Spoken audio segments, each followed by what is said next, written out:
My own son betrayed me in court, lying to help his mother take everything. She lost anyway. Now he's in serious trouble and it might cost him his marriage. Now he want my help. Hello Reddit I+ here. Hi, my name is Raymond Carter and I'm 52 years old. I run a small but successful construction company in Charlotte, North Carolina. I've built my life from the ground up. No handouts, no shortcuts. Just grit and sweat. I thought I had everything a man could want. A beautiful wife, a son I adored, and a home filled with laughter and love, or so I thought. My wife, Danielle, is 46. We were married for 19 years. She was the kind of woman who could walk into a room and have every head turn. But more than her beauty, I fell in love with her strength. At least, what I thought was strength. Turns out, it was just manipulation dressed up as charm. It all started unraveling one stormy Thursday evening. I just finished a job early in Atlanta and decided to fly home a day ahead of schedule. A surprise. You know, the kind of romantic gesture women say they want. I even picked up her favorite white lilies on the way from the airport. My adult son, Ethan, 25, picked me up. He was living about 30 minutes away with his pregnant wife, Claire. I didn't mention my early arrival to Danielle. I wanted to walk through the door, hand her the flowers, kiss her, and remind her why she fell in love with me. Instead, I walked into a nightmare. Ethan helped carry my bags while I headed upstairs. The shower was running in our ensuite bathroom. I smiled, thinking how perfect the timing was. I cracked the door open, still grinning, until I heard it. Two voices. A man and a woman. My heart stopped. I pushed the door open fully. There they were, Danielle and some stranger in our shower, laughing, touching, completely exposed. My flowers hit the floor. My soul followed. Time stopped. Danielle screamed when she saw me. The man, he didn't even flinch. He looked at me like I was the intruder, like I was the problem. Danielle started sobbing, throwing out pathetic lines like, "It's not what it looks like," and "I didn't know you were coming home." But her eyes, they told the truth. She wasn't sorry. She was caught. I lost it. I tackled the guy right there in the bathroom. Years of bottled up stress and betrayal I hadn't even known I'd been feeling came out all at once. I didn't care who he was. My fists found his face over and over until Ethan came rushing up and yanked me off. "Dad, stop! What are you doing? What am I doing? What the hell was she doing?" Ethan dragged me off, and Danielle, my once loving wife, called 911. I was arrested in my own house, while the man who was naked in my shower stood there with a busted lip and a smug grin. She told the cops I was violent, that I snapped. She never mentioned the cheating, never admitted anything. And you know what's worse? That coward in the shower pressed charges. I was hauled off to jail like a criminal while they stayed in my house. My sister Lena bailed me out the next morning. God bless her. She's got the fire of 10 dragons when she's angry. When I told her what happened, she nearly flipped the car. We went straight to the house and found the locks had been changed. She had locked me out of my own home. I kicked the damn door in. When Danielle tried to call the police again, I laughed. I reminded her, I paid for this house before I even knew her. And more importantly, we had a prenup. A rock-solid one. Lena tore into her like a prosecutor. "You really want to play victim? You've lived off my brother's money for nearly 2 decades. You didn't pay for a single brick of this place.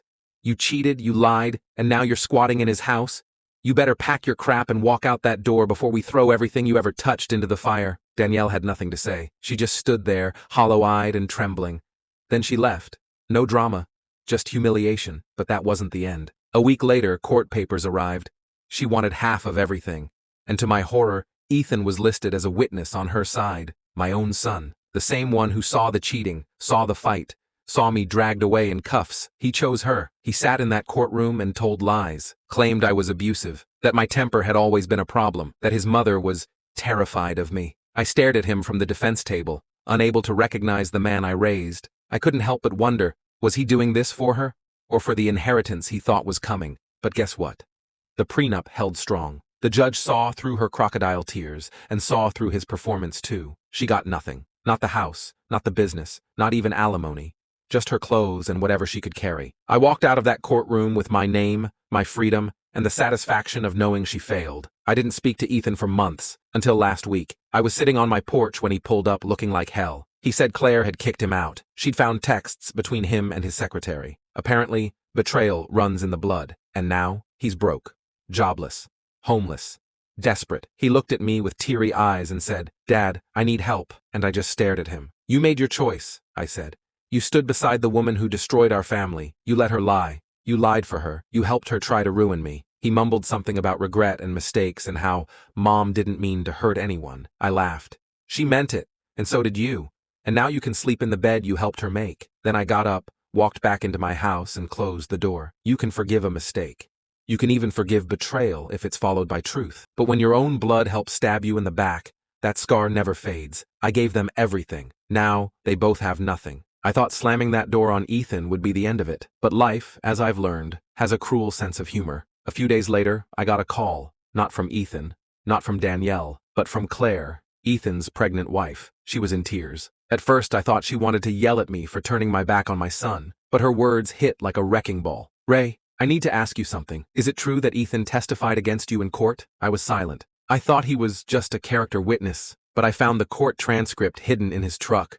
She sobbed. He told the court you were abusive, that you threatened Danielle, that you'd always had a violent streak. I could hear the pain in her voice, the disgust. And then she said the words that made my jaw clench. He told me he lied to protect you, but I read it all, and now I know who he really is. I didn't know what to say, Claire went on. I also found texts, not just from his secretary, but from Danielle. My breath caught in my chest. He's been covering for her, and seeing her behind your back.